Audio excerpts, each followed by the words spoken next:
आपको क्या लगता है कि हर लोग आपको समझ जाते हैं, हर लोग आपको समझ सकते हैं? नहीं समझ सकते हैं।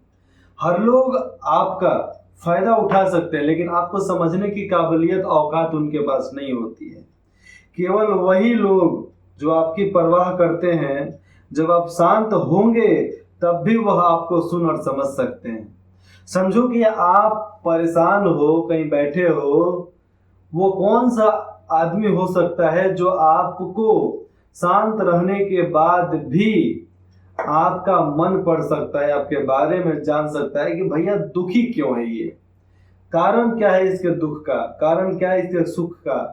तो ये सब कारण शांत होने के बाद भी जो समझ जाता है ना, असली मित्र वही होता है। चाहे मित्र माँ बाप हो, चाहे मित्र मित्र हो, चाहे जो भी।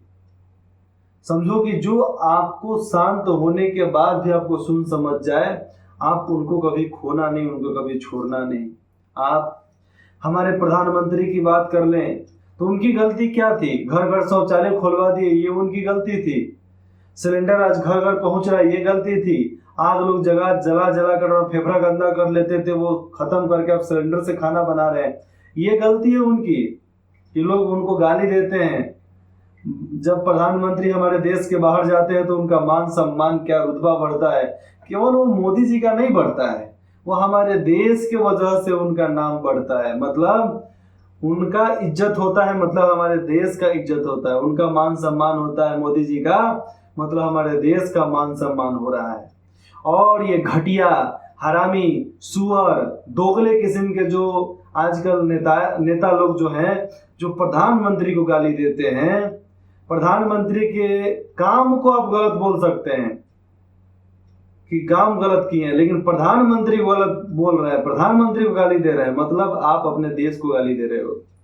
तो वैसे सुअर, दोगले किस्म के राजनेताओं से दूर रहिए जो अपने देश को खुद गाली देवे, और अपने देश को जो गाली देवे जूता निकाल कर मारो ससुरा को कि साला भाग जाए यहाँ से, फिर वापस ना आवे।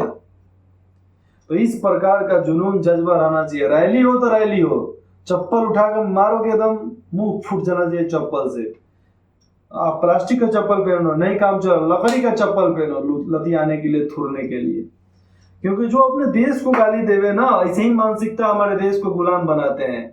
ऐसा ही अमीर लोग जो राजनेता एक दल बना दे रहे हैं 35-36 लोगों का, ऐसा ही लोगों की वजह से अपना देश गुलाम बना था। और ऐसा ही घटिया मेंटेलिटी के लोग होंगे तो हमारा देश फिर से गुलाम बनेगा। ये बातें अगर उनके समर्थकों को बुरा लग जाए तो लग जाए, लेकिन ठीक तरीके से सोचोगे ना, काबिल हो तो आपको कहीं भी काम मिल सकता है। अगर काबिल हो तो आप पत्थर से भी सोना निकाल सकते हो, आलू से भी सोना निकाल सकते हो। क्यों? आलू का इस्तेमाल चिप्स बनाने के लिए लोग नहीं करते हैं क्या? अगर चिप्स बनाते हैं, बेचते हैं तो उससे इनकम होता है, तो ये सोना ही तो है ना। पत्थर मतलब गिट्टी आप बेच रहे हो, पत्थर आप मार्बल्स घर में लगवा रहे हो, ये बेच रहे हो, तो क्या उससे पत्थर पैसा कमाना नहीं हुआ? तो आप काबिल होगे ना तो पत्थर से भी आप सोना बना सकते हो, आलू से भी सोना बना सकते हो।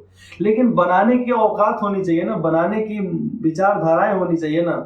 केवल हक देने से बात खत्म नहीं ना हो जाती है, केवल बोल देने से बात खत्म नहीं ना हो जाती है।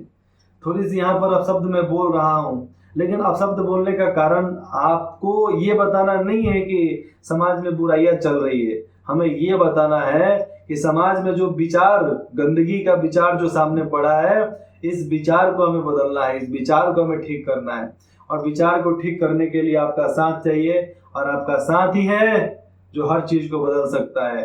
अगर नायक और नेता ठीक हो ना, तो वो फिल्म और वो देश दोनों ठीक चलते हैं। आज साउथ में जितने भी फिल्म एक्टर्स है, मतलब हीरो बोल सकते हैं आज के भाषा में, हिंदी में बोले तो नायक है, नायिकाएं हैं, नर्तकी हैं, ये सब लोग राजनीति में आ रहे हैं। क्यों? जो दुष्प्रभाव, जो घटिया मेंटेलिटी जो वहां के राजनीति में है, उसको बदलने के लिए आ रहे हैं। जिस धर्म के माध्यम से वो लोग फिल्म बनाते हैं, उसी धर्म को दबाया जा रहा है। उस धर्म को दबाने के वजह से ही वो राजनीति में आकर आगे बढ़ना चाहते हैं कि अपने धर्म को आगे बढ़ाए, अपने देश को आगे बढ़ाए। क्या आप उनका साथ देंगे? तो जरूर दीजिए। आप हमारा साथ देंगे? जरूर दीजिए। ये आपके ऊपर निर्भर करता है। आपको अच्छा चाहिए तो दो, नहीं चाहिए तो मत दो। अरे भैया, 1,00,000-2,00,000 कमाना कोई बड़ा भारी बात नहीं होता है आज के जमाने में। आज एक डॉली चाय वाले का एग्जांपल ले लो, चाय ना बेचता है जी, अरबों खरबों का मालिक हो गया ना। अरे छोड़ो, अरबों खरबों का नहीं हुआ, करोड़ों का मालिक हो गया। उसके ऊपर मूवीज बनने वाला है, वरुण धवन उसका मूवी मतलब उसका रोल करने वाला है। तो ये उसकी काबिलियत है। अब घर में बैठे रहोगे, गरियाते रहोगे नेताओं को, किसी दूसरे को चाय बनाएंगे चाय बनाएंगे। अरे साला, चाय बना बना के यहाँ पर लोग अमीर हो गए, चाय बना बना के मोदी जी प्रधानमंत्री बन गए। ससुरा तुम सब चाय नहीं बना सकते? बीटेक चाय वाला लगाओ, नीट चाय वाला लगाओ, एमबीबीएस चाय वाला लगाओ, एमबीबीएस ठेला लगाओ, और तुम कोशिश करो कि क्या होता है, लोगों को शुद्ध खाना मिले, स्वस्थ खाना मिले। देखो, ठेला लगाना, चाय बनाना ये कोई बात नहीं हो जाता है। आप दिमाग है आपके पास, काबिल हैं, तो आप उस ठेले का ब्रांच खोल सकते हैं। आप बैठ कर वहां पर बैठे रहिए, बाकी सब ब्रांच में सब बिक रहा है। तो इतना तो आगे बढ़ना पड़ेगा, और हम मानसिकता को लगाएंगे तभी आगे बढ़ेंगे। ऐसा धकियानुसी बात करने से कुछ नहीं होता है। और कभी कभी स्वार्थी भी बनिए। परोपकार आजकल के लोग समझते नहीं हैं। कभी कभी स्वार्थी बनना हमारे लिए जरूरी हो जाता है, क्योंकि लोगों को जितना मदद कीजिएगा ना, लोग उतना ही आपके दिमाग पर चढ़कर आपको लतियाने का काम करेंगे। तो लतियाने का काम जो कर रहा है, मतलब समझ लो दूर रहना है उससे, सीधी सी बात है। और सरकार पता है भला किस लिए क्यों नहीं करती है, किसी का अच्छा क्यों नहीं चाहती है? क्योंकि जिसका भला चाहोगे ना, लोग उसी के पीठ में छुरा घोंप देंगे। आज अयोध्या के कांड पर इतना कुछ हो गया, अयोध्या में बीजेपी नहीं जीती। आज अयोध्या के एक एक लोग को आप उठा कर देख लोगे ना, इलेक्शन बीत गया ना, आज अयोध्या के एक एक लोग को जो जो गाली दिया ना कि ये हो गया वो हो गया, आज एक एक लोगों को आप उठा कर देख लोगे, एक एक लोग को उठा कर पूछ लो ना, वो कभी भी बीजेपी का विद्रोह नहीं करेंगे। क्योंकि उनको हर चीज मिला, घर मिला, सब्सिडी मिला, सब कुछ मिला, अच्छा व्यवस्था मिला, अफसर दिन भर रात भर वहां पर रह रहे हैं। ये बात क्या साबित करती है? कि हमें भड़काया जाता है, गलत गलत बातें बुलवा कर भड़काया जाता है, पैसे दिला दिला कर हमें बुलवाया जाता है, और हम इस चंगुल में फंसेंगे तो खुद मरेंगे, बर्बाद हो जाएंगे। और हमें बर्बाद नहीं होना है तो हमें आगे बढ़ना ही पड़ेगा, और आगे बढ़ने के लिए हमें खुद आगे चलना पड़ेगा। बाकी सब क्या करेंगे? हमें आगे चलना पड़ेगा, लड़ना पड़ेगा, संघर्ष करना पड़ेगा। मोदी जी इतना किए, अगर स्वार्थी बन जाते तो लोग उनका क्या बिगाड़ लेते? अरबों खरबों की संपत्ति हो जाती तो लोग उनका क्या बिगाड़ लेते? कौन है उनका परिवार में? माँ हिले नहीं है, बाप हिले नहीं है, उसके बाद से परिवार में बाल बच्चा वाइफ हिले नहीं है। किस चीज का टेंशन है उनको?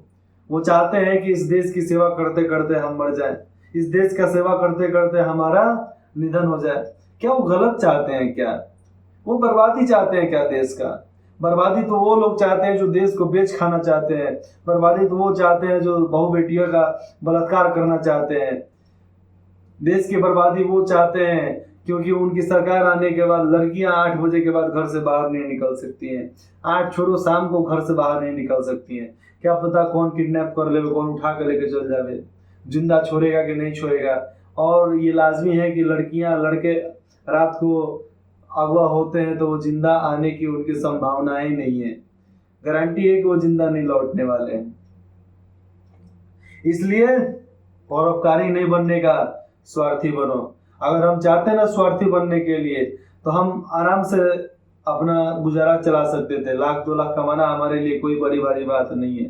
तो 1,00,000-2,00,000 को ठोकर मारकर हम अपने परिवार को ऐसो आराम की जिंदगी को छोड़कर हम राजनीति में देश के लिए सामने आए, तो इसका मकसद तो कुछ अलग होगा ना जी।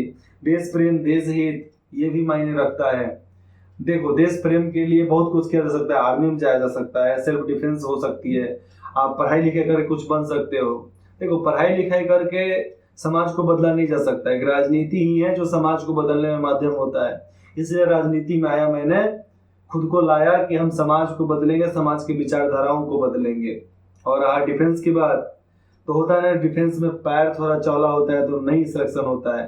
तो 1 इंच मेरा पैर चौड़ा है, इसलिए नहीं हो पाएगा। ये हमको पता है, इसलिए हम क्यों जाएं, क्यों समय बर्बाद करें जब होना ही नहीं है।